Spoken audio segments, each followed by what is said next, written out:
Selamat datang kembali di Gilang Wrestling Effect Podcast. Yeay.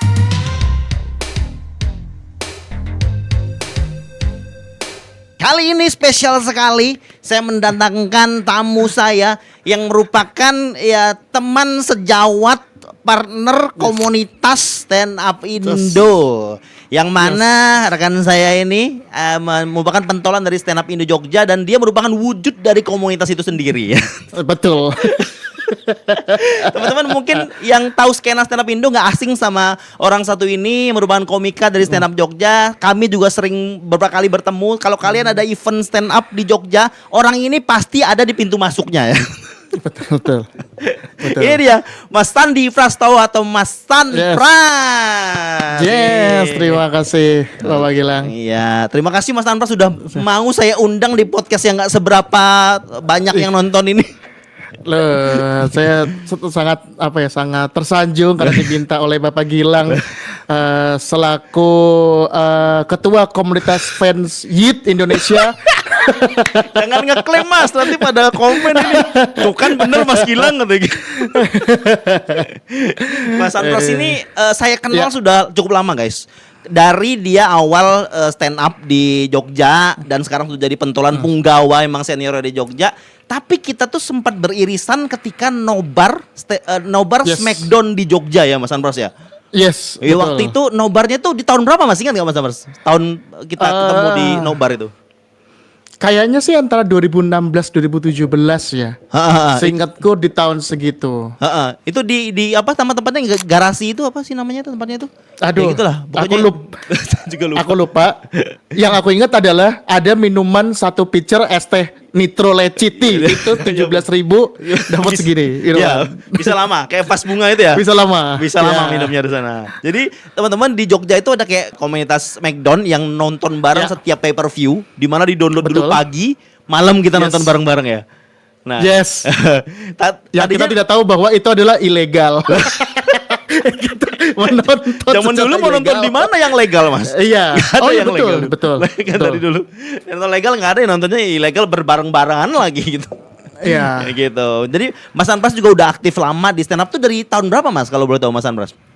Aku aktif stand up mulai banget stand up itu Oktober 2012 Mas Gilang. 2012 Oktober itu di ini ya, Loso Selo eventnya, Loso Selo. Itu malah pertamanya aku awalnya stand up UNY dulu dari kampus. Jadi kan Jogja itu ada komunitas kampus-kampus, UNY, UGM, terus UIN aku karena kuliah di UNY, masuknya stand up UNY dulu, baru ke stand up Jogja. Oke, berarti ada jarak berapa tahun sebelum kita tahu kalau kita sama-sama penyuka Smackdown tuh Mas ya? Iya, betul. Itu karena aku lupa tuh juga aku dapat diajak apa gimana ya ceritanya. Pokoknya tiba-tiba aku diajak sama Sangit waktu itu. Oke, Sangit. Bahwa ada kayaknya dia temenan sama seseorang yang inisiatornya. Terus karena dia tahu si Sangit tahu aku stand up, aku suka nonton WWE, diajak, ayo kapan-kapan nobar yuk seru gitu. Nobar lah. Sekali, dua kali. Terus ketemu Pak Gilang di sana, terus ketemu teman-teman yang lain banyak juga. Akhirnya keterusan sampai detik-detik darah penghabisan komunitas itu kemudian menghilang. Komunitas itu menghilang pas sendiri. Pandemi kan itu ngilang ya, nggak bisa muncul lagi kita nonton. Itu malah apakah pandemi atau malah sebelum pandemi? Karena itu kalau nggak salah malah menghilangnya gara-gara tempatnya tutup. Tempatnya tutup. Berarti pandemi itu sempat ada tuh ya, berarti ya pas waktu sebelum dikit-dikit sebelum jelang pandemi itu. Karena setelah pandemi itu pokoknya 2019 saya nggak ikutan lagi Mas. 2018 terakhir aku ikutan. Aku kayaknya itu sempat pindah tempat sekali, terus aku sempat nonton juga. Habis itu yaudah, terus nggak tahu lagi bagaimana kabar si komunitasnya sampai sekarang. Sampai sekarang udah nggak tahu lagi ya. Berarti ngikutin gulat ya udah ngikutin sendiri aja Mas Anpras. Betul. Ngikutin sendirinya tuh mungkin kan aku nonton juga sama Mas Keramex kemarin, aku nonton juga yang episode pertama itu. Iya. Aku hampir mirip ngikutinnya. Jadi aku ngikutin tuh mungkin waktu zaman-zaman sudah di La TV. Oke, itu ngikutin banget tuh. Itu ngikutin karena kan pada saat itu, bedanya sama Mas Eka, teman-teman sekelas tuh pada suka. Jadi kayak kalau nggak ngikutin, Oke. jatuhnya kayak FOMO. Benar. Dan itu ya bener-bener sampai dilakuin di kelas gitu, main banting-bantingan segala macam tuh sampai main. Sampai main, terus ya kemudian dilarang sama guru apa segala macam, akhirnya udah nggak ngelakuin, tapi nontonnya masih. Berarti Karena sensasi sensasi nonton di La TV jam 10:30 malam itu gimana ya rasanya ya, kayak nonton bokep. Perasaan nyuri waktu ya.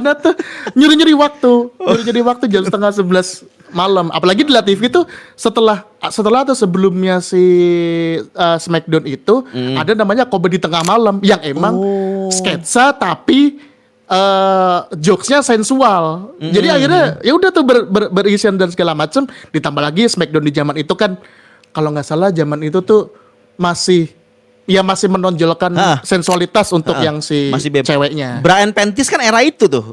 Brian Panties tuh ada. Iya benar. Itu eranya itu orang banyak nonton Smackdown juga banyak karena dimasukin jadi jam malam banget gara-gara banyak ada adegan sensual itu juga kan ya. Tapi saya tuh termasuk nggak ngikutin La TV Mas, karena waktu itu saya masih di Jambi. Di Jambi tuh nggak ada La TV. Jadi saya ngikutin ya dari game Here Comes the Pain tuh. Barulah saya bisa ngikutin lagi MNC Sport. Berarti Mas Anpras tuh La TV berhenti juga nontonnya. Otomatis. La TV berhenti. Kemudian main gamenya. Oke. Here Comes the Pain, terus Smackdown Face Raw 2007. Benar. Terus main 2K yang awal-awal. Nah, itu kemudian ya itu tapi nggak ngikutin itu, berarti itu kan 2000 itu aku SD kalau nggak salah, kelas 5 kelas 6 itu. Aku inget banget La TV itu lagi peaknya storyline King Booker sama Boogeyman. Oke. Itu peaknya itu, dan aku masih belum tahu bahwa Raw sama Smackdown tuh adalah masih satu payung yang sama dengan WWE. Taunya itu beda dengan brand. WWE. Iya. Taunya itu maksudnya kayak Raw nih ya udah ini karena rosternya beda, Smackdown ininya beda. Iya. Jadi bingung karena kok ada si ini tapi di sini, si ini tapi di situ. Lah ini gimana nih sebenarnya sistemnya?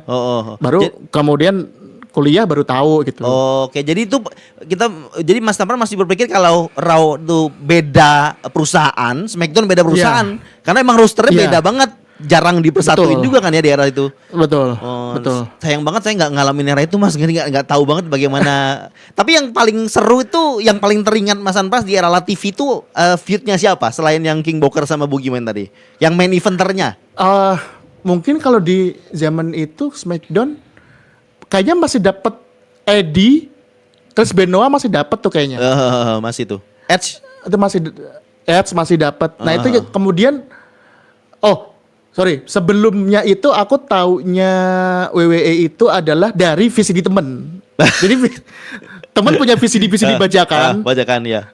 Kayaknya pay per view, tapi aku lupa pay per view-nya apa. Cuman aku inget match-nya adalah salah satunya adalah Dudley Boyz sama dia ceweknya siapa ya waktu itu ya? Dudley Boyz itu Stacy Keibler. Stacy Keibler. Apakah lawan Hardy Boyz sama Lita atau siapa? Matchnya dumpster match. Tapi aku lupa tuh pay per view apa itu ya. Nah, saya munculin di sini. Ini dia pay per view. Nah, itu. Ya benar kan? Pay per view itu. Gitu. Ya udah.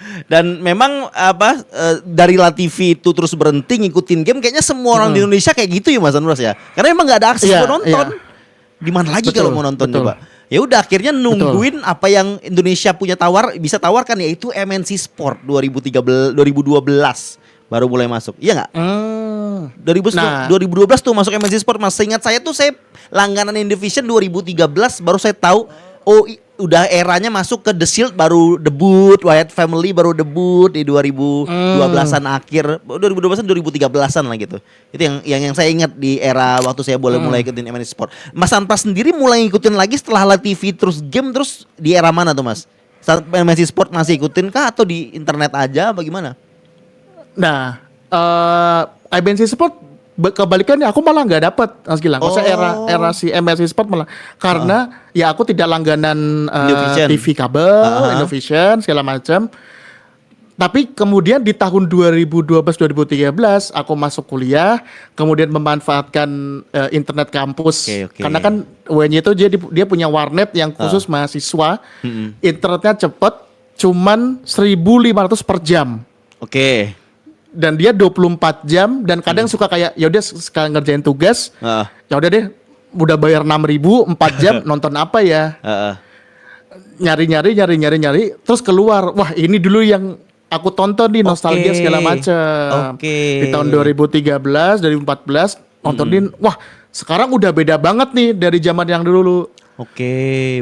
Berarti nonton lagi tuh apa? Match yang teringat coba nonton lagi tuh. Oh, yang Mas Sandras sadar ini kok beda banget tuh pas ngelihat apa momennya? Seingatnya Mas Sandras. Kayaknya itu zaman-zaman ketika karena kan di tahun 2013-2014 kan masih ada yang orang lama, orang barunya juga mulai banyak kan. Ya. Nah aku melihat, John Cena udah jadi top starnya nih. Wah ini udah sering nih. Randy Orton masih. Tapi kemudian kalau tadi Mas Gilang nyebut Wyatt Family sama The Shield, aku mungkin pertama kalinya tiba-tiba ini siapa nih The Shield 3 ini aku tidak kenal. Itu yang pertama saya juga notice. Ini siapa nih, ada orang ngobrol gebukin gebukin siapa tuh? Ryback, banting-banting Ryback itu waktu itu kan ya. Siapa ini? Saya juga coba meraba-raba tuh awal-awalnya Mas ngikutin MNC Sport tuh, ngeraba-raba, ngikutin ada Brad Maddox jadi GM, terus Daniel Bryan jadi underdog pilihan Cena yang untuk menuju sama itu nggak paham tuh. Saya coba memahami. Akhirnya lama-lama saya ngikutin Facebook yang fanpage-nya WWE apa yang lain yang bikin fanpage sendiri. Saya ikutin terus tuh. Akhirnya dari situ ya ketemulah WWE Fans Jogja nama komunitasnya. Di situlah mulai inilah kumpulan-kumpulan orang yang ternyata ada orang yang juga suka SmackDown. Jadi Mas Sandras punya temen nggak yang diajak ngobrol untuk soal SmackDown waktu itu, Mas? Kalau di tahun segitu sih nggak ada karena aku di tahun itu tuh ngikutinnya cukup dalam. Maksudnya kayak perbendaraan soal SmackDown tuh cukup perbarui di zaman-zaman itu. Jadi kan mungkin kalau yang Mas Gilang mungkin ngerasa gitu ketika ngobrol atau tahu kayak kamu nonton SmackDown, pasti pertanyaan pertama adalah ini masih main nggak? Si ini masih ada nggak? Si itu masih ada nggak? Ini masih ada. Aku dulu ini nih, aku dulu si ini. Nah itu aku sudah bisa menjawab ya, ini udah nggak ada, sekarang gantinya ini. Terus tiba-tiba nyebut Ryback. Ryback siapa? Siapa itu? Nggak nyambung, udah nggak nyambung karena memang standar SmackDown-nya Indonesia kan terbatas di Attitude Era, bahkan cuma La TV bahkan. Ya udah itu doang yang ditanyain. Kadang kita harus perjelasin lagi, kadang kita ya udahlah nggak usah nanya lah, kalian juga nggak bakal nonton. Ya kan gitu doang kan ya. Batasnya seperti itu aja gitu loh. Berarti ya pas zaman nobar itu pas memang Mas Sandras memang nyari komunitasnya pas diajak Sangit waktu itu ya, salah satu pentolan komunitas Jogja juga. Jadi karena ya akhirnya kayak mencari mana nih kumpulan orang-orang aneh seperti diriku ini yang menyukai orang bergulat dengan menggunakan celana dalam, ini kita mencari pria-pria yang sama gitu. Ketemu WWE Fans Jogja terus ada nobar. Ini juga sih maksudnya karena pada saat itu aku juga bingung juga bagaimana cara menonton pay per view yang legal, bukan legal sih, pay per view yang utuh. Tuh mencarinya di mana sebenarnya? Ada nggak akses-akses yang bisa aku dapatkan untuk mendapatkan si tayangan-tayangan ini? Terus si WWE Jogja ini kemudian ayo bikin nobar, paginya tayang kan jam 7, biasanya jam 8, malamnya atau sorenya kita nonton. Nah itu tuh mungkin Mas Gilang juga ngerasa itu tuh zaman-zaman di mana aku nggak buka sosmed. Demi nggak kena spoiler. Betul sekali. Bener. Saya bahkan sempat uninstall Instagram atau Facebook dulu loh, demi nggak mau kena spoiler sebelum nonton sorenya. Itu. Bener. Itu ngalamin banget Mas era itu Mas. Terus sebelnya di acara ada yang nge-spoiler sebelum eventnya selesai. Itu nyebelin banget Mas. Apalagi yang saya paling ingat nih Mas, paling ingat tuh pas Hardy Boys comeback. Sebelum Hardy Boys keluar, sudah ada yang teriak delete. Wah keluar betul. Aduh, kesel banget saya tuh. Mereka panitianya kan ya. Mau gimana? Gimana Ya, sih? mereka udah nonton duluan. Iya bener. Ini kan dia kan cek ini bener apa rusak apa enggak Iya. filenya kan. Ya, di situ. Tapi Di situ. aku momen yang paling kuinget, maksudnya nggak kena spoiler dan aku puas banget adalah AJ Styles debut di Royal Rumble. Oh, oke. Itu aku nggak dapet spoiler, happy banget. Kalau saya nggak dapat spoiler, cuma saya nonton juga tuh bareng Mas Anpras kalau nggak salah. Mas Anpras juga dari situ waktu itu pas nobar itu. Saya nggak dapat spoiler, tapi saya dapat apa sih rumor? AJ Styles bilang katanya, ya dia akan ke Rumble. Ada di sebuah independent wrestling gitu, ada yang ngerekam gitu. Padahal nggak boleh ngerekam waktu itu. Dia kayak ngomong iya begitu loh. Ah itu udah ke spoil sebenarnya. Jadi saya ya happy aja lihat AJ Styles, cuma saya nggak begitu tahu AJ Styles siapa Mas waktu itu. Baru tahu-tahu kayak ini heboh nih pasti nih. Ya udah ikutan heboh aja pas dia muncul. Jadi kalau bisa dibilang nih mungkin klasik ya Mas Sanpras. Favoritnya siapa Mas Sanpras? Dari awal ngikutin gulat dari La TV lah. Kita kan Attitude Era kayaknya Mas Sanpras ngikutin nggak? Nggak ya, nggak begitu ya. Waktu RCTI. Attitude Era kayaknya aku nggak sempet nonton di RCTI yang masih kecil itu ya. Benar banget. Cuman aku terpapar dari DVD temen yang beli bajakan itu. Oke. Kemudian ya akhirnya yang wah keren banget ya Stone Cold Steve Austin. Oh Stone Cold Steve kalau Austin. nomor satu Ya. Top 3 lah, top 3. 2 Daniel Bryan. Ngeri. 3 mungkin Roman Reigns. Ya. Oke, itu udah greatest of all time ya 3. Cena nggak masuk itu karena memang nggak begitu memahami pergerakan Cena selama dia lama di WWE atau gimana Mas? Atau memang lebih berkesan Roman Reigns aja deh?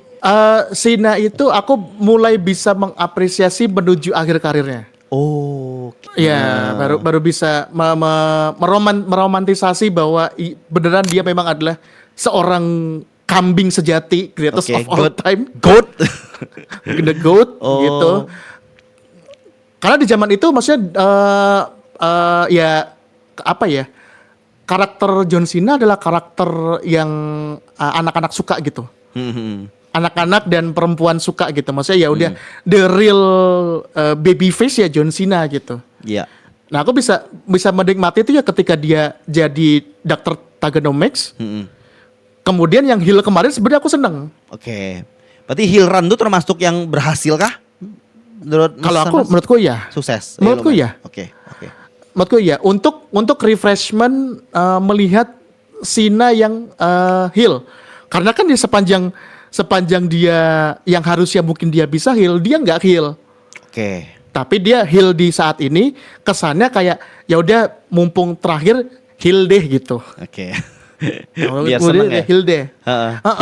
Padahal mungkin ada momen-momen yang mungkin dia bisa aja jadi heel gitu. Waktu zaman-zaman dia dapat Universal Champion abis dari The Rock kalau nggak salah. Yang pas momen pas The Torch kan. Kan itu kan dia ada segmen Raw yang kayak turn heel dong, turn heel. Aku bisa di turn heel itu. Yang dia nggak mainin to meet gitu. Apa sih? Apa coba? Apaan itu apa gitu? Itu kocak-kocak doang itu. Kayak dia menentang fans padahal dia sebenarnya mau tapi Vince nggak boleh kali ya. Iya. Salah satu yang Bray Wyatt nyuruh dia ayo pukul saya itu juga bagian turn heel yang saya bilang ini bisa loh turn heel sebenarnya. Iya, betul. Yang waktu Bray Wyatt itu betul. Mas. Kalau saya bilang. Soalnya Daniel Bryan sedikit masuk ke Wyatt family itu buatku cukup nice gitu. Maksudnya kayak dia menjadi baby face kemudian masuk Wyatt family itu jadi heel tuh oke menurutku. Jadi sisi jahatnya oke. Kan kemudian turn face-nya yang di Steel Cage kan berhasil banget kan? Berhasil banget itu. Berhasil banget yang dia buka baju kemudian pakai gear yang lama itu oke. Nah, heel-nya yang dia si sabuknya jadi kayak pelindung dunia itu tuh guys yang hijau. Iya itu. Itu heel itu bagus juga Mas. Yang coffee ya lawannya ya.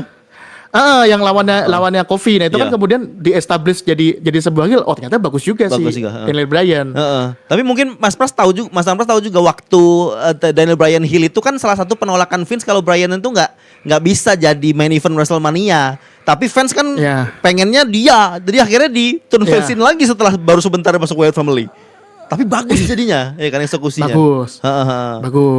Mas Sampras sekarang kan tahu ya Daniel Bryan ada di AEW. Ngikutin nggak Mas AEW? AEW itu aku ngikutin mungkin dari awal-awal dia berdiri kali ya. Double or Karena Nothing. Double or Nothing. Bukan, bahkan dari All In. Out. All In. All itu All Out. Pertama All In. Event pertama sebelum All In AEW pertama. ada.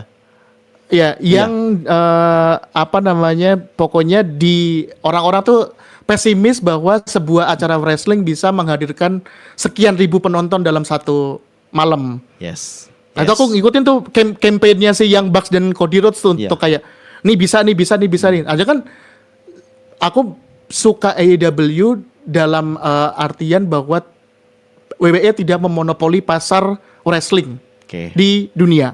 Pembuktian mereka berarti di situ ya. Pembuktian ketika ada AEW, WWE kan bilang tuh kayak kita mah nggak tersaingi sama AEW, kita mah nggak ngerasa nggak itu bukan saingan kami. Tapi dengan AEW ada bukti yang mau tidak bisa diakui adalah bahwa menyaingi counter programming, benar. bikin benar. match yang apa segala macam. Berarti kan menganggap bahwa AEW adalah sebuah ancaman. Iya. Walaupun dia menggunakan NXT kan tadinya. Dia menggunakan NXT tapi tetap NXT jelas kalah kan bukan tandingannya waktu itu. NXT bukan tandingan AEW tapi tetap ya mereka yang punya ego tinggi banget Mas ya, merasa tersaingi begitu. Berarti memang AEW ngikutin juga ya dari progres 2019, pandemi, terus bisa progres lagi. Saya jujur Mas, saya ngikutin dari awal, tapi pas si Empang kasus saya berhenti. Nggak yang tertarik lagi tuh. Kasus si Empang ngaruh nggak buat Mas Anpras? Berantemnya sama di All Out sama Elite. Yang di All Out sebelum Jack Perry. Sama brawl sama Kenny Omega sama Young Bucks. Oh, iya. Aku sih nggak yang ngefek gimana. Cuman kayak gimana ya? Bahwa itu tuh mungkin strategi bisnis untuk bisa bikin rame nih. Ayo nih. Karena kan akhirnya si Tony Khan kan mengakui bahwa kenapa dia menyiarkan brawlnya si Punk sama Jack Perry kan untuk naikin rating. Dia tuh bilang ya udah maksudnya memang ya namanya wrestling entertainment ya udah pasti entertainmentnya ditunjolin serta merta untuk naikin rating. Ya udah berarti dinikmati aja. Asumsinya yang all out brawl itu terus dibahas jadi sesuatu di AEW setelahnya itu juga bagian dari ini bagian untuk memainkan rating juga memanfaatkan situasi kan. Tapi real itu kan ya Mas, percaya itu real kan ya berantem itu atau kayaknya real. Kayaknya sih real. Real, tapi real yang kemudian dimanfaatkan untuk ini bisa kayaknya nih buat jualan gitu. Oke. Bisa buat jualan. Berarti drama-drama yang si Empang itu aku kayak menyesalkan banget si Empang tuh sebenarnya bisa bagus di AEW. Cuma ego orang yang originalnya AEW ini yang mungkin merasa kayak apa nih si Empang nih ganggu aja nih egonya ya gitu-gitu loh. Itu kayak ngapain sih nonton promosi gulat yang ego kayak gini ya. Kesel saya Mas waktu itu. Saya agak adalah malas lah ngikutin. Malu saya fokus ke WWE aja terus bikin ya udah streaming kayak begini. Tapi saya pernah inget kalau Mas Anpras ini sempet saya pernah dengar beberapa kali episodenya bikin podcast. Ingat nggak Mas Anpras? Ya, berapa episode itu Mas? Dan sempat jalan berapa episode? Terus gimana tuh ceritanya Mas? Itu karena aku lupa triggernya apa. Cuman memang merasa bahwa saat itu tuh belum banyak yang ngomongin. Belum banyak yang ngomongin. Itu tuh karena dulu tuh mungkin aku juga ngeliat podcast awal-awal tuh aku juga bikin podcast sendiri. Ya. Namanya dulu podcast impresi, terus ya kemudian ikut sama lingkarannya si podcast nasional segala macem. Nah terus kemudian tercetus tuh pikir gimana ya bikin podcast gulat gitu. Jadilah aku bikin podcast. Aku bikin podcast wrestling Indonesia. Kalau nggak salah waktu itu. Ya. Terus berapa episode itu berhenti gara-gara ternyata capek untuk ngikutin dan bikin reviewnya. Yes. Tidak seperti Papa Gilang yang memang harus butuh dedikasi, konsistensi, dan waktu luang yang terlalu banyak. Pokoknya kan yang penting nomor 3 itu sebenarnya. Waktu nomor 3 itu Mas yang penting. Waktu luang terlalu banyak. Konsistensi kayaknya nomor 13 deh. Nomor 1 waktu luang. Waktu luang. Iya, karena saya punya waktu luang, saya memang ternyata ada lumayan juga nih. Ya udah kita lanjutin aja. Saya nggak ngapa-ngapain selain bikin review, makanya bisa. Kalau Mas Anpras kan selain podcast, Mas Anpras itu teman-teman kalau teman-teman pengen belajar stand up comedy, Mas Anpras tuh punya tutorialnya full. Ada kursusnya bahkan ada bukunya bahkan Mas Anpras ya namanya BSBB Playbook gitu. Itu bisa belajar dari nol banget tuh belajar stand up comedy. Sama ada podcast BSBB juga kan Mas Anpras ya? Iya ada. Bahkan bisa privat nggak sih belajar stand up comedy sama Mas Anpras nih? Bisa, tapi bingung juga bentuk gimana agar teman-teman nih mau membayar sejumlah uang, tapi akunya bisa menjamin teman-teman ini bisa stand up. Nah, itunya yang masih aku belum nemu. Kalau bisa stand up, bisa stand up gitu. Tapi kan lucu atau enggaknya kan seperti Mas Gilang tahu di komunitas kan belajar setahun 2 tahun kan lucu belum tentu. Konsisten Tapi sudah jelas membuang uang. Ya. Konsisten ya. Tapi bukunya Mas Anpas tuh menolong ya buat yang pemula yang mau ikut tuh ada linknya guys. Saya sertai di deskripsi teman-teman kalau mau beli bukunya Mas Anpas, e-booknya bisa langsung ada yang bentuknya kayak presentasi juga Mas Anpas ya. Ada bentuknya kayak presentasi gitu kayak tutorial bikin materi guys. Dan follow aja akun Instagramnya Mas Anpas, informasinya jelas di situ. Yang jelas memang stand up comedy sama Smackdown tuh sebenarnya berkesinambungan gak sih? Karena memang hobi kita tuh saya pribadi Mas, hobi saya stand up, hobi saya Smackdown. Jadi dua tahun ini memang sangat berbeda, tapi ya bisa berjalan kesinambungan. Mas Anpas sampai sekarang masih ngikutin gulat kan ya? Betul. Dan berarti statement orang bilang ruthless depression tuh setuju nggak Mas? Ruthless depression era, setuju nggak? Era sekarang ruthless. Aku malah nggak tahu tuh kenapa istilah itu hadir. Mas Gilang bisa mengelaborasi nggak? Kenapa namanya jadi ruthless depression? Seingat saya ada yang si Drew McIntyre yang posting ini ruthless depression era sebagai bagian dari kekesalan dia. Kalau ini tuh era yang kayak mengiyakan apa kemarahan netizen soal ruthless era sekarang yang kayak bookingannya yang begitu aja mungkin terus durasi bukan durasi ya kayak match cardnya yang sedikit, terus harga tiket semuanya mahal. Era TKO ini itu setelah renaissance era yang finish the story masuk ke sekarang tuh ruthless depression karena kayak Drew tuh mengiyakan orang-orang yang tidak suka dengan bookingan WWE yang sekarang.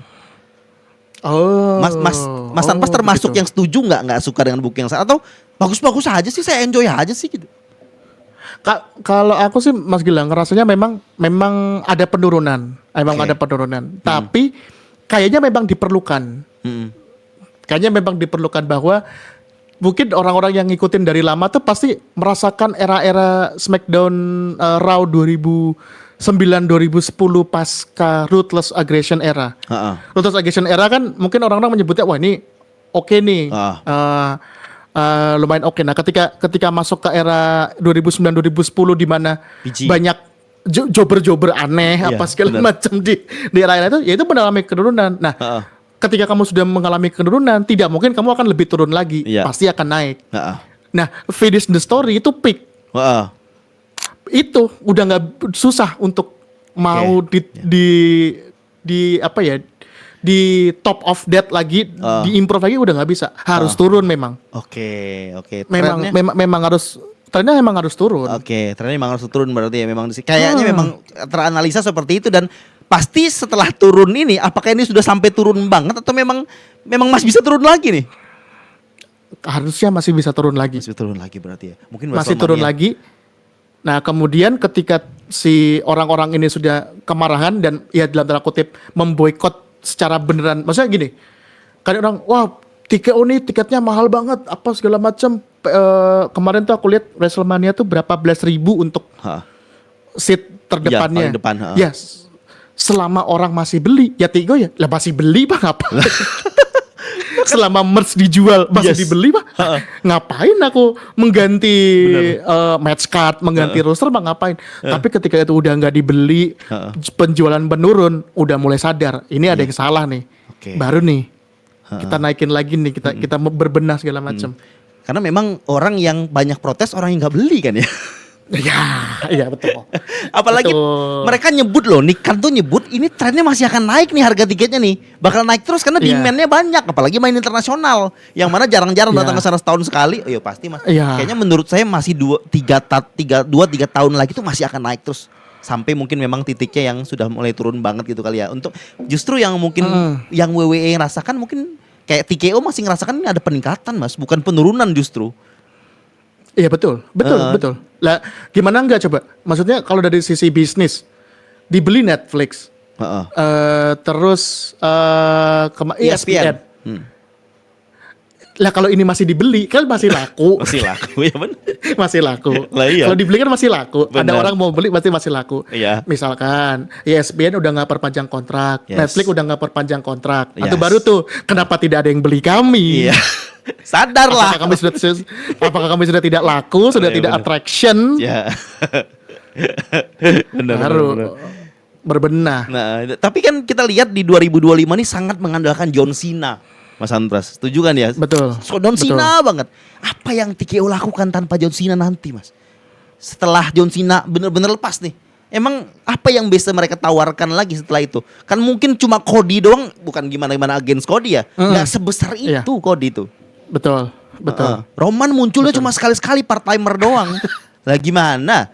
John Cena adakah penggantinya atau bahkan makin merosot tanpa ada sosok seperti John Cena? Betul. Tapi kan si Cena kan bilang bahwa besok yang di Saturday Night Main Event kan match terakhir. Oke. Berarti mungkin ada kemungkinan bahwa setelah Desember role-nya Cena akan kayak Adam Pearce.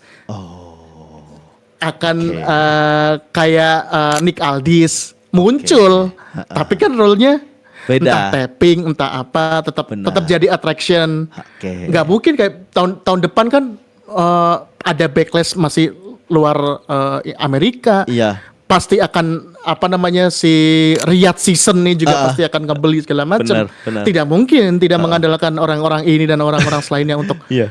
akhirnya nih ngapain kek bodoh amat. Yang penting ada aku bisa masukin di poster gitu. Iya, berarti Mas Sanpras termasuk yang yakin John Cena memang setelah tahun ini nggak match, tapi dia bisa akan muncul dari sebuah atraksi lain seperti general manager atau bahkan dibikin Iya. tim Cena lawan kayak tim Hogan lawan tim Ric Flair waktu di Arab Saudi waktu itu. Iya kan? Iya. Bisa dibikin.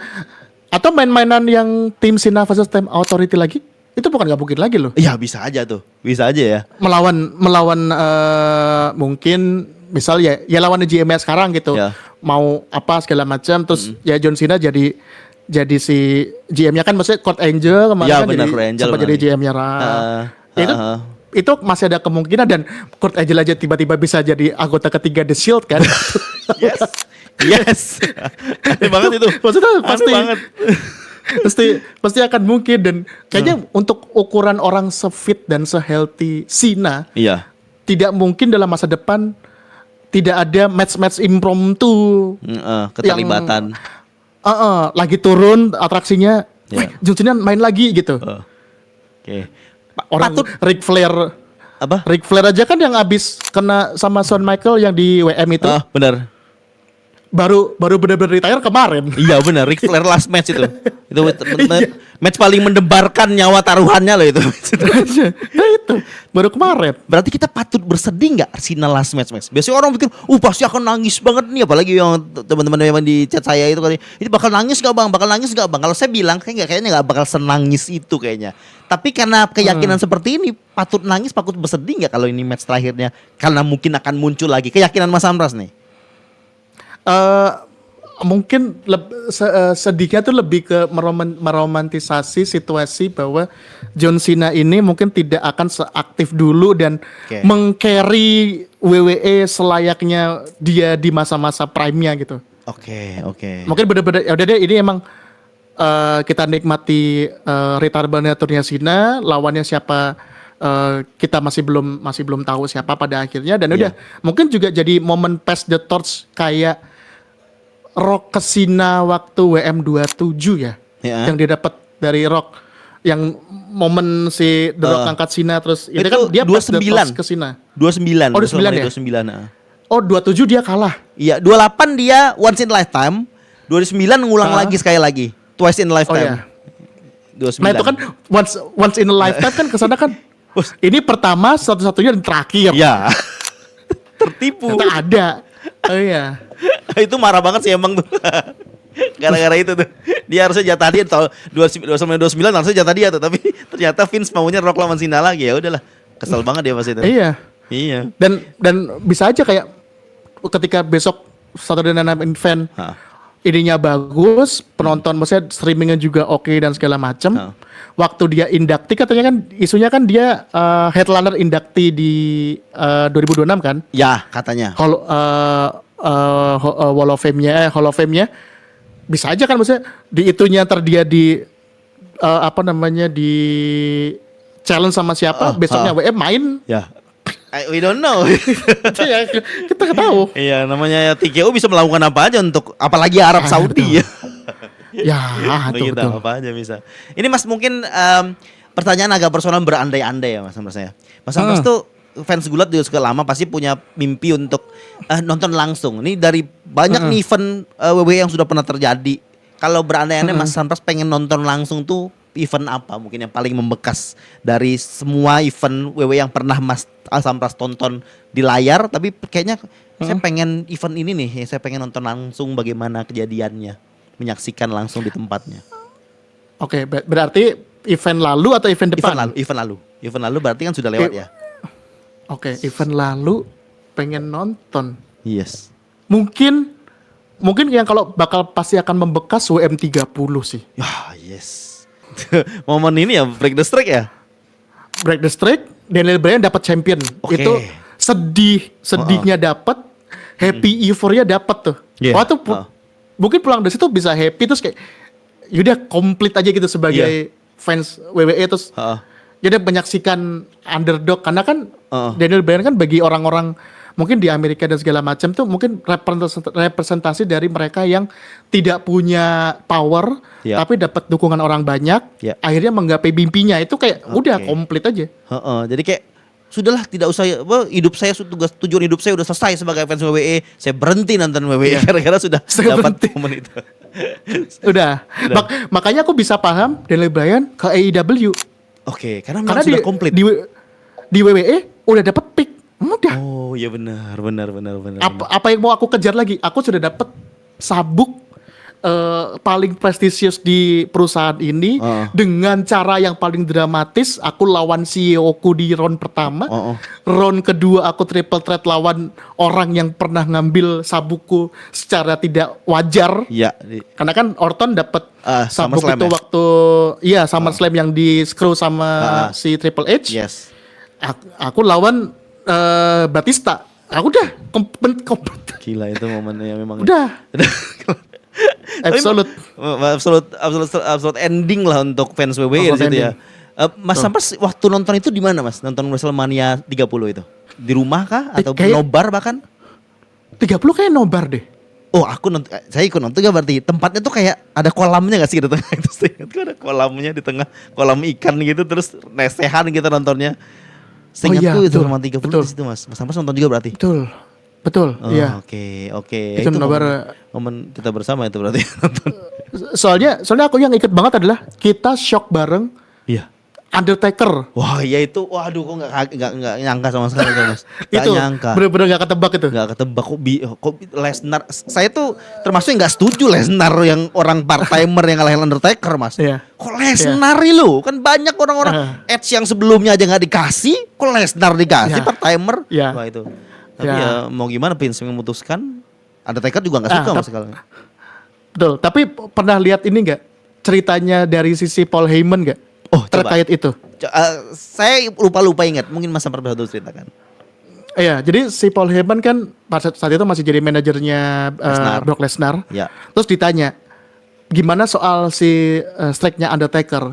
Terus si Paul Heyman ya karena memang jagonya dia adalah lambe lamis ini, si pria gempal berlambe lamis ini, dia bisa menjual bahwa kalau menurut dia tanya ke penonton, kalau menurut kalian dengan track recordnya Brock Lesnar dia UFC terus jadi champion WWE termuda dengan badannya seperti itu, menurut kalian itu memang skrip atau memang Brock Lesnar emang nggak mau kalau itu dia sampai kalah?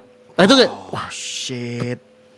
Itu dia kayak ngasih perspektif ke kita bahwa itu memang ditulis seperti itu atau Brock Lesnar yang memaksa untuk aku yang bisa dapet streaknya Undertaker. Itu wah masuk akal. Masuk akal. Itu ngasih kesan real kitanya mas, dari kita fans gue tuh kayak Betul. this is real, ini bukan permintaan Vince McMahon jadinya. Lesnar sendiri yang di build up, wah gila itu kalau emang terjadi gitu seperti itu ya. Soalnya kan itu kan diperkuat ketika ada, aku lupa itu momen yang apa, yang Brock Lesnar dapat sabuk, tapi abis dia menang dia ke belakang dia ngelempar sabuk ke Vince yang dia marah. Itu lupa saya, itu kayaknya itu apa ya? Nah itu kemudian tuh jadi bersirkulasi bahwa ya kalau Vince bilang jangan, streaknya harus tetap abadi. Kalau Brock Lesnar bilang nggak mau gitu. Terus Vince mau apa? Oh ya betul juga sih. Oh iya, nanti gua ditonjok lagi di Suplex City gimana? Ampun. Menarik banget ya. Menarik banget. Paul Heyman tuh memang wah gila, the best banget untuk ngasih kesan this is something real, this is not scripted gitu. Jadi kayak kita iya juga ya. Betul. Menarik banget. Mas Anpras ini kan desain grafis guys. Kalau teman-teman belum tahu, Mas Anpras itu mendesain banyak poster stand up comedy dan juga bahkan yang Raditya Dika. Yang mana Mas yang Raditya Dika yang desain Mas Anpras Mas? Show-nya Raditya.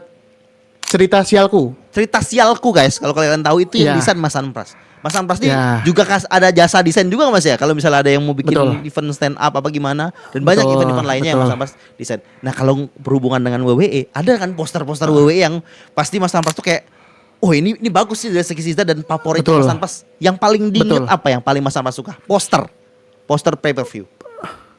Poster ya. Nah ini kalau agak melebar sedikit, mungkin temanya yang aku suka dan itu juga ini dibikin dengan niat. Itu WrestleMania yang Hardys Return tuh WrestleMania berapa? Temanya roller coaster apa segala macam. Nah itu tuh grande, bagus, terus kayak wah ini mantep. WrestleMania 2017 muncul posternya di sini. Nah itu, ini dia posternya. Itu dia. Itu. Oh roller coaster nih. Jadi ini mengingatkan saya yang SummerSlam 2013 Mas. Ya, kurang lebih sama di sana. Tapi lebih masif yang WrestleMania itu. Dan itu ada konsepnya. Niat ya. Maksudnya Mas Anpras suka yang kayak gitu. Yang gak sekedar numpuk orang doang gitu. Kan gitu kan ya. Itu yang paling ingin. Tapi kalau yang oke tuh zaman-zaman Attitude Era tuh posternya ikonik tuh. Maksudnya niat itu. Karena mungkin pada zaman itu masih digambar ya, masih digambar mungkin pakai tangan kemudian di scan dan segala macam tuh. Efek maksudnya zaman-zaman Judgment Day awal-awal, kemudian bahkan kayak Cyber Sunday aja kok posternya juga menarik juga tuh. Iya, jadi zaman itu tuh nggak terlalu Photoshop kali ya, jadi lebih kayak otentik karena pakai foto beneran di studio, kayak cuma nambahin elemennya tuh real gitu ya memang. Sama kayak kalau bisa dibilang sama kayak stage-nya Mas, entrance stage. Zaman dulu kan effort tuh bikin semuanya macam-macam. Betul. Lah iya tuh cuma layar aja gede. Sekarang layar aja gede yang kayak hemat banget.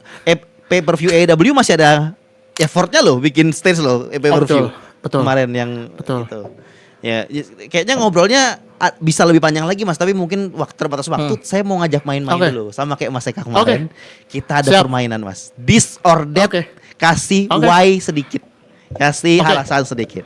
Kita masuk segmen This or That Wrestling Version. Mas Anpras silakan jawab cepat, kasih alasan sedikit. Yes. AEW atau NXT Black and Gold? AEW. Why? AEW.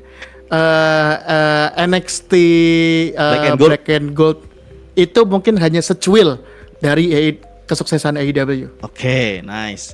NXT 2.0 atau NXT UK? NXT UK. Why? NXT UK itu hanya digendong oleh seorang bernama Walter. Oh ya, fun fact guys. Saya nonton spesialnya Mas Anpras namanya Lorem Ipsum. Teman-teman bisa beli di digital downloadnya di komika.id. Saya kaget ketika Mas Anpras entrance masuk pakai lagu Gunta Walter ini. Sebegitunya Mas Anpras berpikir, wah ini entrance powerful banget untuk entrance saya special show. Begitu Mas Anpras? Nah ini adalah pertanyaan sangat menarik. Karena aku tuh memang mimpinya adalah show tuh entrance-nya pakai musik wrestling. Ternyata ketika aku cari yang bebas copyright adalah lagunya Walter. Karena lagunya Walter itu lagunya aku lupa, pokoknya komposer apakah Bach atau Mozart atau siapa gitu. Ini dia. Dia kalau cari di Google tuh Simfoni 9 apa. Nah itu aku lihat cek copyrightnya itu sudah masuk ke dia masuk ke dalam seni yang sudah di luar public domain. Jadi ada seni-seni yang ketika sudah lewat masa copyrightnya itu bebas digunakan oleh siapapun. Oke, nice. Termasuk mungkin kalau Mas Gilang tahu, kemarin kan ada film yang remake Winnie the Pooh. Ya. Yang jadi horor. Benar. Nah, itu kenapa dia bisa begitu? Karena copyrightnya sudah lewat. Jadi orang bisa pakai. Oh, oke. Termasuk si lagunya. Core itu ya, yang core itu tuh. Iya. Iya. Oke. Itu. Oh, terus kayak sekali. Yang bebas copyright juga lagunya. Nah, ini juga lagunya MJF itu tuh dari lagu Free YouTube Audio Library. What the Itu baru tahu. Ada itu. Teng cet tenenet gitu. Iya, itu ya. Ada. Luar biasa. Baru tahu saya, Mas. Itu. Saya baru tahu Iya. manfaatnya. Nah, itu bisa dipakai tuh untuk show berikutnya, Mas. Dipakai show berikutnya bisa tuh. Ya gitulah. Iya. Nah, itu fun fact-nya guys ya. Dan teman-teman kalau mau tahu video digital download atau stand up-nya Mas Amran bisa cek di deskripsi box di video ini. Let's go. Cepat jawab. Rhea Ripley atau Io Sky? Rhea Ripley. Rhea Ripley, why? Rhea Ripley improve-nya sangat oke dibanding dia waktu NXT. Okay. Terus paling apa ya? Ya memorable sih. Io Sky memorable tapi tidak se-iconic si Rhea Ripley. Oke. Karrion Kross with Scarlett atau Aleister Black with Zelina? Karrion Kross sama Scarlett. Karena sudah kelihatan lama apa Aleister masih belum kelihatan? Pairnya tuh klop. Oke. Klop banget. Klop banget. Kayak ngelihat Brock Lesnar sama Paul Heyman. Dah itu udah nggak bisa. Alright. Situ. Dah. Yang duluan WWE Champion di era ini, Drew McIntyre atau Randy Orton setelah ini? Yang diinginkan? Randy Orton. Drew McIntyre Orton. lagi feud sama Cody, Mas Tanpras berpikir kayaknya dia belum bisa menang lagi, masih belum worth it. Masih belum ada waktu yang pas karena kayaknya kalau dia masuk ke apa ya fase chaotic yang twisted mind yang sampai gila pengen dapat WWE Champ tuh harus bisa masuk. Randy Orton karena waktu sih. Waktunya udah terbatas. Seenggaknya dapat 1 atau 2 dapat reign nggak yang terlalu lama tapi dapat itu udah oke lah. Nice. Eddie Guerrero atau Chris Benoit secara gulat, tidak yang lain. Eddie Guerrero. Oke, bukan karena yang lain ya, karena Eddie Guerrero auranya aja berarti ya. Bukan. Eddie Guerrero itu aku nonton matchnya yang lawan Brock Lesnar dapat champ itu. Yes. Itu kan perpaduan antara technicality-nya dia, terus high flying, terus cheating-nya dia. Tapi salah satu match yang aku masih ingat itu adalah Eddie Guerrero, aku lupa lawannya siapa, tapi di ACW One Night Stand 2005. Oh, itu lawannya Chris Benoit. Itu mungkin salah satu pay-per-view terfavoritku tuh ACW One Night Stand 2005. Pokoknya itu di mana WWE itu menginvasi si ECW. Jadi rosternya masuk ke dalam arenanya terus nonton, terus kemudian ya diprovokasi sama apa, tapi matchnya kalau yang suka hardcore, suka ada technicality di situ, suka high flying, itu ada super crazy di situ juga bagus, tapi endingnya itu si Tommy Dreamer sama Sandman lawan Dudley Boyz. Oke. Rekomendasi teman-teman yang mau nonton match bagus dari Mas Andras langsung. Ya. Lanjut lagi. Ini tag team. Tim Hell No atau RK Bro? Hell No itu sama-sama tipikalnya sama tuh, kurang lebih tuh. Hell No. MNC Sport itu eranya. Iya, komedik. Aku milih Hell No itu komedik, cuman kerasa bahwa itu kayak organik gitu. Sedangkan RK Bro kan kayak sebuah tim yang mungkin agak dipaksakan. Baru bisa diterima fans kan menuju akhir ketika udah mulai klop dan segala macem. Cuman kan penerimaan ke si Matt Riddle-nya ketika kena kasus dan segala macem tuh udah kayak ya udahlah gitu.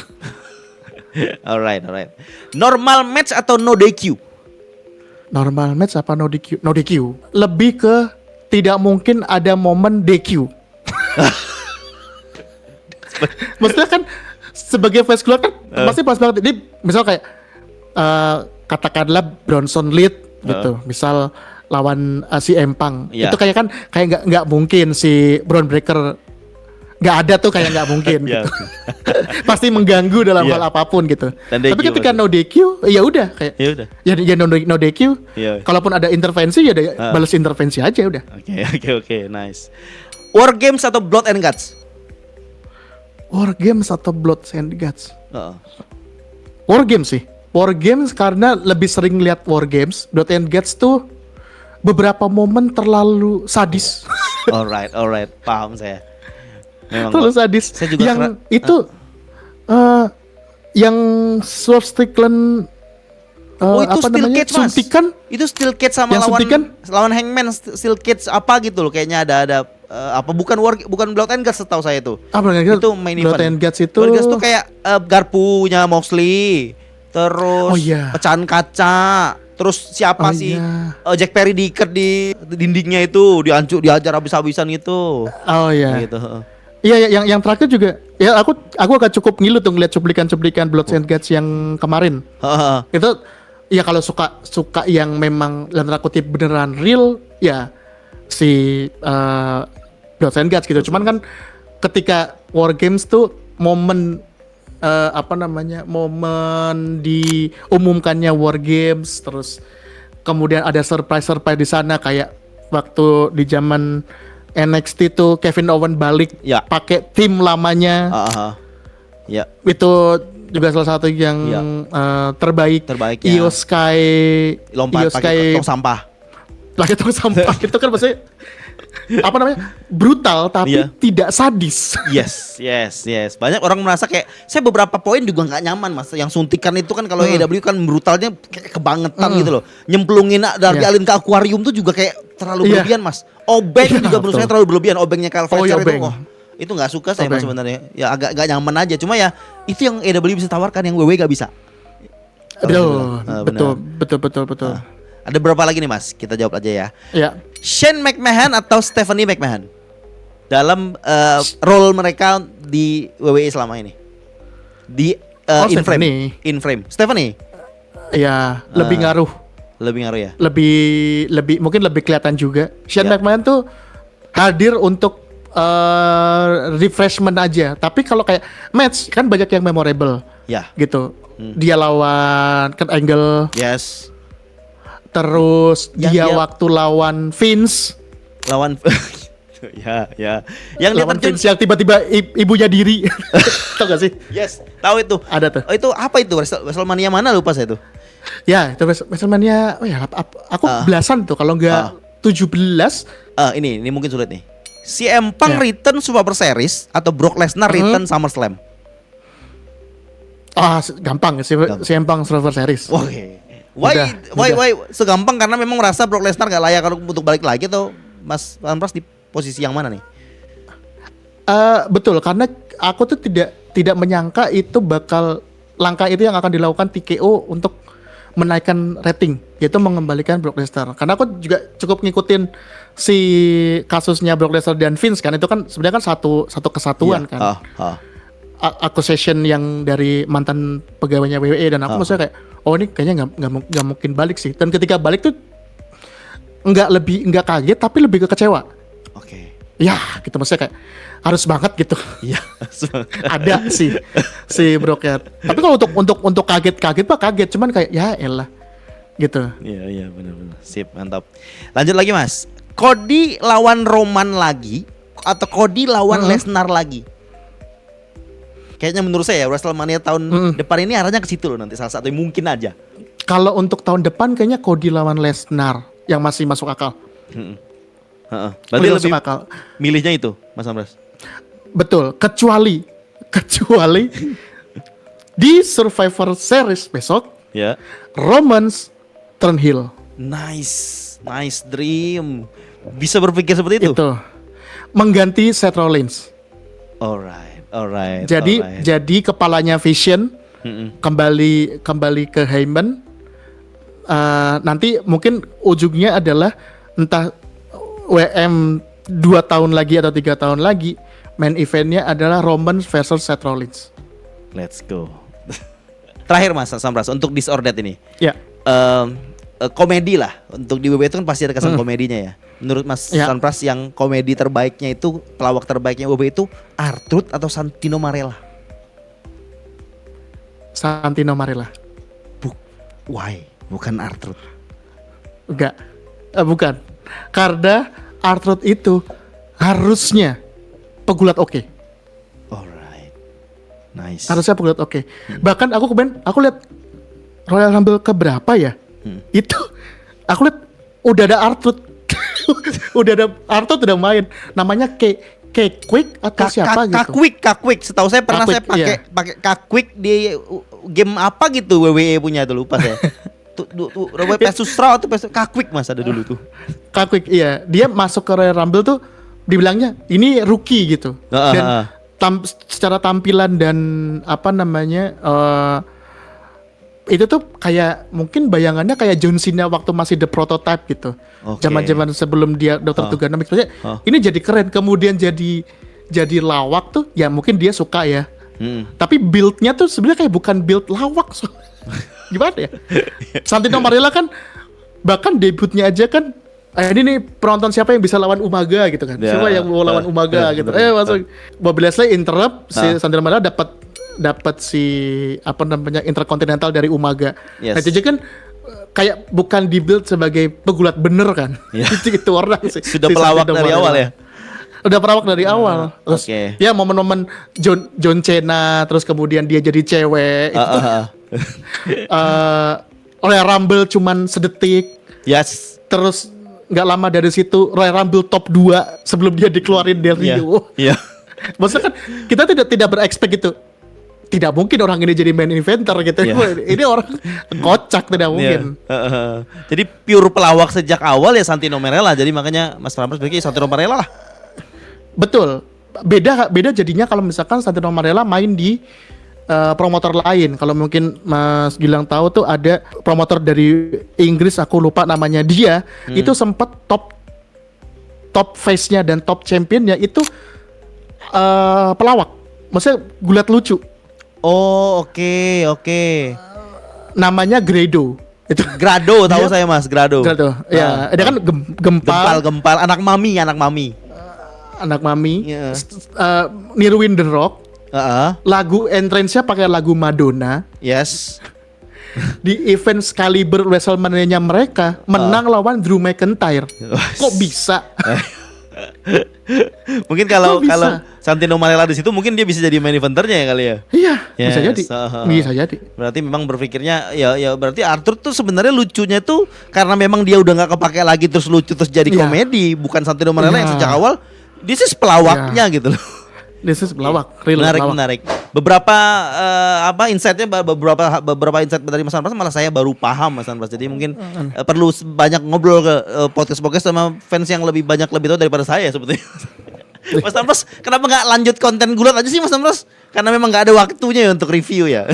Kayak seperti yang dibilang tadi. Nah, satu itu terus yang kedua, aku tuh kalau Mas Gilang tuh apa kalau bilang AEW apa bocil apa? Misalkan aku tuh nggak nonton AEW, aku mah cuma bocil highlight. Bocil highlight, bocil countdown. Bocil countdown doang. Nah aku tuh sekarang lagi ada di momen itu tuh mungkin 2 tahun 3 tahun terakhir tuh memang bocil highlight. Bahkan kayak ya aku tuh nontonin full atau nontonin yang agak panjang WWE itu ya dari misal watch along-nya Mas Gilang atau maksudnya ya aku sambil aku ngelakuin hal yang lain, aku dengerin Mas Gilang ngoceh sambil komentarin si match-nya gitu. Kalau misalkan pengen lihat momennya, aku ke Twitter. Nah di Twitter itu aku sekarang kan dia atau X ya bilang sekarang dia tuh punya di atas tuh tab tersendiri untuk ngumpulin sebuah kumpulan followers atau following tertentu. Nah aku tuh ada tabnya adalah tab wrestling. Alright. Aku khusus tab wrestling, isinya Senrosep, terus wrestling purist, pokoknya media-media gitu, Fightful Select. Terus WWE aku masukin situ, AEW. Jadi Mas Gila ngomong, wah ini banget, misal momennya oke banget, misal kemarin tuh Dolph Ziggler returns. nggak lama dari situ aku ngecek Twitter ada videonya. Oh yang ini gitu. Jadi aku nontonin gitu. Ya kayak masih loncat-loncat cuma tetap dapat satu paket ceritanya untuk bisa ngikutin terus ya Mas Ambras ya. Karena ya aku mungkin bisa dibilang sudah tidak betah nonton full. Oke, banyak berarti Mas yang kayak Mas Ambras di sini. Ya. Udah nggak betah nonton full terus beda sama misal kalau AEW kan lebih fast pace ya. Mainnya kan lebih fast pace. Fast pace, momen banyak apa segala macam. WWE kan hanya momen-momen tertentu aja apa segala macam. Kalau nggak nonton bener-bener hilang momen kan sebenarnya. Nah, mending nggak nonton sekalian. Terus dapat tahu momennya. Udah selesai. Udah cukup. Ya memang kadang memang Mas Ambras di era dimana prioritasnya ada yang lebih penting daripada ngikutin gulat yang memang sebenarnya masih terus mau diikutin, cuma memang ada platform yang mana membuat kita bisa ngikutinnya, tetap ngikutin tapi walaupun loncat-loncat ya tetap bisa dinikmati lah ya Mas Ambras ya. Betul. Gitu ya. Dan mungkin terakhir ya Mas Ambras, kan gini stand up comedy di Indonesia ini kan perkembangannya tuh sebenarnya telat jauh daripada Amerika nih Mas ya. Dari awal Amerika kan sudah tahu stand up dari jauh tahun 80 tahun 70. Nah, kita tuh baru-baru 2011-an jalan di stand up Indo. Kita juga bagian dari itu juga. Nah, untuk gulat profesional bisa nggak seperti stand up comedy? Seperti kayak kan pro wrestling kan udah lama banget tuh di Amerika tuh. Nah, di Indonesia kan baru mulai merintis ngikut tipis-tipis banget lah itu. Animonya bisa sebesar itu gak sih? Kan kadang sebuah mindset ataupun tren itu kan bisa dibentuk kalau misalnya memang excitementnya gede di suatu negara gitu. Menurut Mas Ambras nih ya. Kalau buatku sih mungkin aja tapi harus banyak kalau Indonesia tuh butuh sesuatu yang monumental terjadi kemudian sekitarnya tuh bisa ngikutin. Contohnya aku tuh sangat bukan menyayangkan sih tapi lebih kayak sedih bahwa kebantingnya Uus tidak lanjut. Oke, itu benar Mas. Saya kayak ini saya berharap lebih di situ Mas. Cuma 2 episode selesai tuh Mas Ambras dapat ceritanya nggak? Kenapa? Bagaimananya? Aku sih nggak dapat tapi aku tuh dapat ceritanya bahwa dengan kebanting 2 episode itu aja itu bisa menimbulkan kayak memori-memori orang terus kayak excitementnya lagi tuh kebangun. Apa yang terjadi kalau misalkan itu lanjut sampai 10 episode, 100 episode, 1000 episode. Kemudian makin banyak orang yang mulai mengikuti. Ya demand-nya ada, bukan tidak mungkin WWE bikin show di sini. Entah itu show yang bertapping ataupun yang sekedar house show pada umumnya kan. Sering tur ke pernah Singapura lah, terus kemudian Australia. Maksudnya Indonesia tuh kenapa nggak ada gitu kan? Malaysia bahkan Mas kenapa dilewatin? Malaysia WID kemarin. Nah betul sekali. Nah ketika si kebanting ini sudah membangun environment yang tertentu kemudian orang tertarik, minimal ada satu pegulat Indonesia yang di WWE atau di promotor yang lebih kecil, itu aja udah cukup untuk kayak bisa sebenarnya pro wrestling di Indonesia bisa. Karena orang belum lihat contohnya. Yes. Tapi Mas Ambras tahu nggak kalau ada IDPW yang baru mau mulai dicetuskan dimulai mau latihan dulu di Bandung. Ada ada namanya Indonesian Pro Wrestling IDPW. Itu baru mau membangun sebuah wrestling school, baru mau membangun animonya untuk bikin sebuah show. Ini masih dalam tahap pengembangan untuk cari yang berminat untuk bergabung. Saya nggak tahu progresnya sampai mana, tapi sudah ada petunjuknya. Di Indonesia sendiri ada Bali Pro Wrestling. Mas kalau tahu, BPW namanya.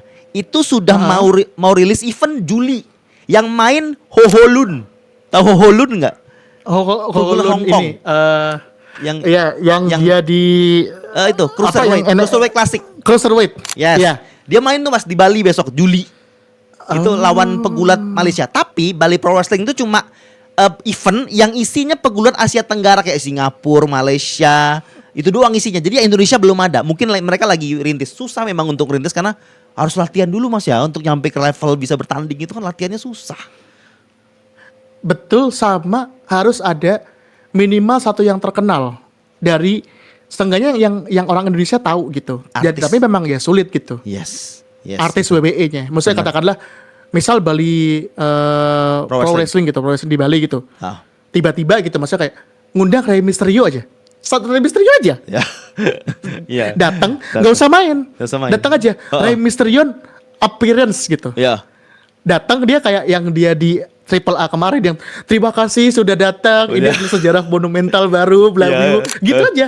Gitu aja. Datang terus selamat menonton, musiknya main gitu aja udah. Udah cukup. Wah, keren banget nih. Iya, kita bisa lihat Gitu. Mysterio di sini gitu. Meet and greet Iya. gitu sekalian. Ya udah. Nah itu Memang. itu sebenarnya yang sama kayak di stand up Mas Gilang. Iya. Stand up itu tuh Indonesia itu sering banget dilangkahi oleh beberapa komedian terkenal di dunia yang tour.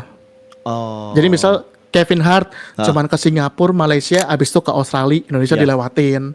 Chris Rock juga begitu, siapa juga Iya. begitu. Nah ketika sudah mulai banyak ada pelawak-pelawak yang di Indonesia, mulai tahu nih, ada nih demand-nya di Indonesia. Nah kalau itu mau ditiru ke pro wrestling, seharusnya dengan kemarin pegulat wanita yang dari Malaysia itu sudah bisa ter-acknowledge. Yes. Dan aku nggak salah juga lihat yang Mas Gilang bilang bahwa si promotornya tercatat bahwa sabuknya yang pernah megang adalah Mercedes Moné, itu Iya. aja tuh udah Iya. sebuah hal yang Sebuah sangat besar. mantap Sangat gitu. exposure banget itu Mas menurut saya di dunia Exposure bola. banget. Ngeri itu Exposure sudah. banget. Levelnya susah untuk disusul tuh Malaysia sekarang. Kalau mau tahu ya pro wrestlingnya ya. Gitu. Terima kasih Mas Tan Pras, luar biasa. Luar biasa, obrolan luar biasa teman-teman. Ini kita dapat insight baru, hal-hal baru dari cerita-cerita yang kita dapatkan di sini. Mudah-mudahan saya bisa bikin part 2 sama Mas Tan Pras. Nanti next time kita di episode berikutnya. Pokoknya Gilang Let's go. Wrestling Effect nih akan ngasih spot dan juga ngasih kesempatan buat teman-teman yang ikut bersuara juga, dan juga pastinya teman-teman yang suka tonton konten Gulat Profesional. Terakhir Mas Tan Pras, kita kasih pesan pernyataan untuk orang-orang yang ngejekin penonton Gulat Smackdown, yang bilang penonton Smackdown settingan apaan ditonton dan tontonan anak-anak bla bla bla. Silahkan video message, waktu dipersilakan. Oke, aku sih simpel aja, banyak yang bilang, wah nonton Smackdown ngapain, itu kan settingan, itu kan olahraga settingan. Saya tantang buat Anda yang suka nonton olahraga beneran, apakah Anda yakin olahraga yang Anda tonton tidak disetting? Let's Nice. Tidak mungkin. Nice. Terima kasih sekali Mas Tan Pras. Sampai ketemu Siap. lagi di Terima kasih. podcast selanjutnya guys. Tetap terlalu support channel ini. Dan pastinya Mas Tan Pras beberapa produknya bisa dicek di kolom deskripsi. Sekali lagi terima kasih Mas Tan Pras waktunya. Sampai ketemu lagi di kesempatan Terima kasih. berikutnya. Wassalamualaikum warahmatullahi wabarakatuh.